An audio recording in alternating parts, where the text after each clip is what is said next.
In one of his first acts in office, President Joe Biden signed an executive order to expand sexual discrimination in federal law to include sexual orientation and gender identity.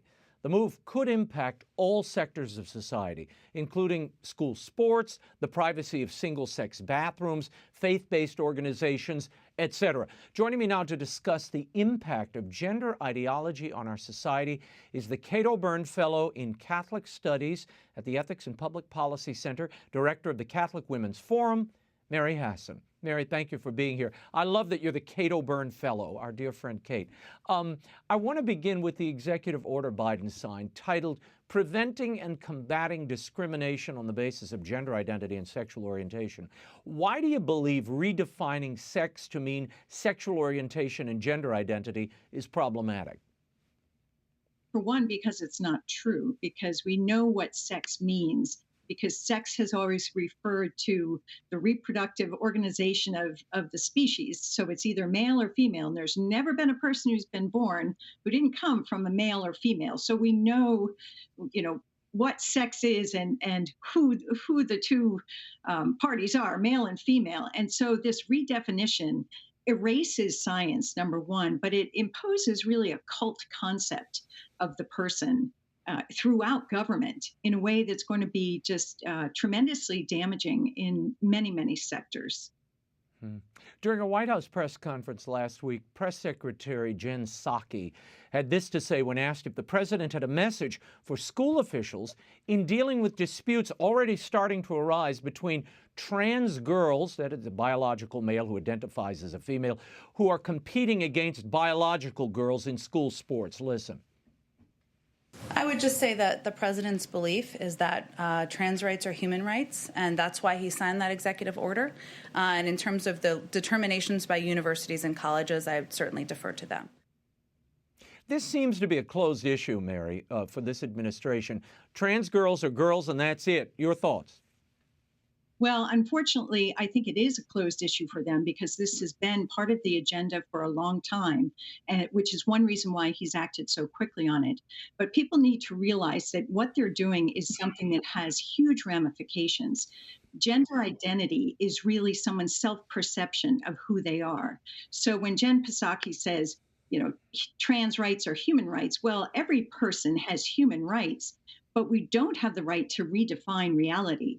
And so what gender identity laws do are they say that every person is sort of decides their own role on the world stage, but that you get to compel others to be part of your narrative. So if you are a male and you identify as a female or non-binary, under these laws, under the executive order and then the Equality Act that was introduced today, assuming if that passes and gets through, what's going to happen is that every American is going to be forced to affirm this false and radically problematic definition of the person, where the person self-defines who they are.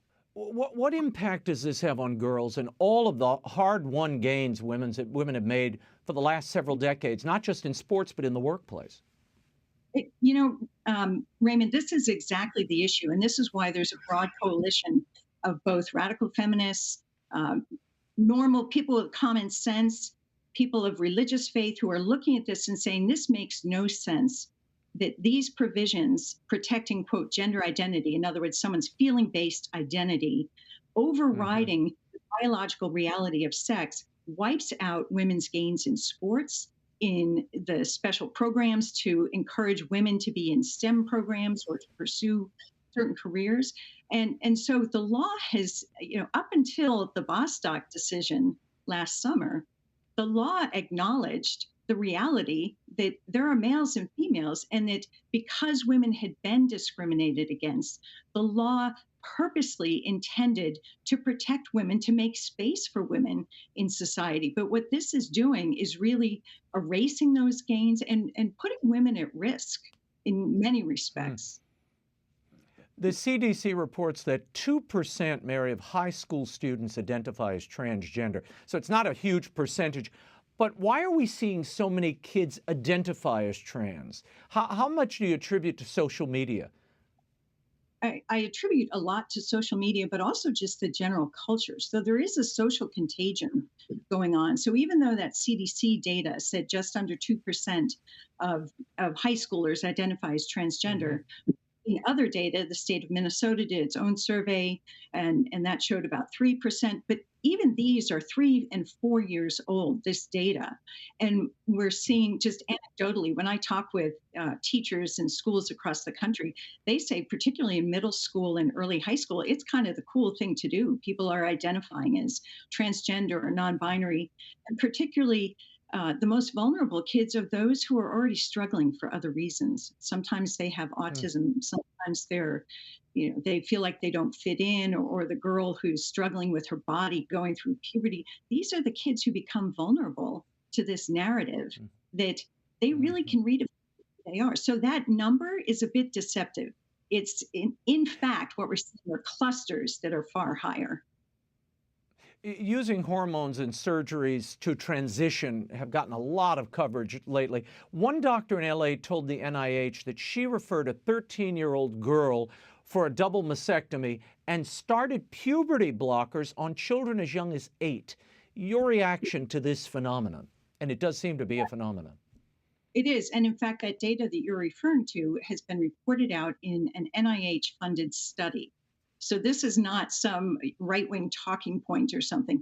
This is the data produced by people who are actually doing these surgeries and putting these kids on these life-changing hormones. And make no mistake, taking these hormones, these cross-sex hormones, is life-altering, not just in terms of a child's appearance, because you can't change sex.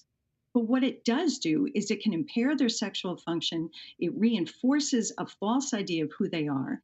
It can render them infertile, sterile by the time, still as a teenager. These girls going for double mastectomies, the images, unfortunately, are all over YouTube and elsewhere. And it's just tragic, the complications. But these doctors are making big money off of this, and the insurance companies are now in the game.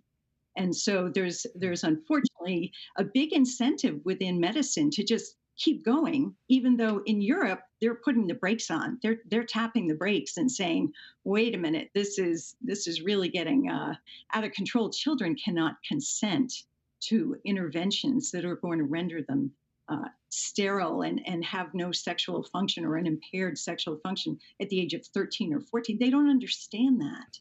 Mary, several states have begun to put together bills to prevent medical interventions on minors and looking to safeguard girls and women's sports, for example. North Dakota's House of Representatives last week passed a bill that would prohibit public schools from allowing a minor to participate in an exclusively girls or boys sports activity opposite their biological sex. Do you expect we're going to see more of this beyond sports as we move forward? I hope so. I think people intuitively get why it makes no sense to allow someone who is a biological male to compete against women, because we can see the data, we can see the different body types. We know that's unfair. So I think that's a good way to help people realize something is really off with this whole gender identity thing. But this, make no mistake, this is going to be a huge battle, because what's happening in those states is you have the activists coming in and saying you are discriminating against transgender athletes. But really, what it means is those statutes are very specific. They say you can play sports, you just have to play according to your biological sex. So it's not closing the door on any child's ability to play, but it insists that there are biological differences that matter. So hopefully we're going to see more and more state level statutes, not just addressing the sports, but also tackling this idea that minors should not be the subjects of medical experiments that are going to deprive them of their fertility, that are going to change their bodies in drastic ways, and will not solve the emotional issues that are really driving this. Catholic Women's Forum has created a website dealing with this topic of gender identity called personandidentity.com. What's the purpose of the site, and who's your target audience here? So Person Identity Project is something that grew out of my work at the Ethics and Public Policy Center. And so our target really is to help both parents, but also faith-based institutions to train their own staff, their teachers, their principals, clergy, because unfortunately, there's a public and cultural narrative out there about sex and gender, which is based on erroneous ideas. And so, as Catholics, we have to put forward the truth of the human person. So, our website, personandidentity.com, does that. We lay out the Catholic position, but we have a lot of resources, toolkits, downloads, just factual FAQs on the medicine, on the theology, to really equip parents and all Catholic institutions to push back, to protect our people. And I think, Raymond, if I can just end with or close here with one thought. I talk to parents and families almost every day of the week who have been their families have been touched by this. They have particularly teenagers or young adults who have been sort of seduced into this, and the pain and tremendous sadness that those families are experiencing is just something it's devastating. And so the church needs to walk alongside these families, but we need to hold up the truth so that we prevent vulnerable children from being caught up in this. And that's what real compassion and love are, giving people the truth about who they are. Mary Hasson, thank you for being here, and we'll check in with you in the days ahead. Thank you.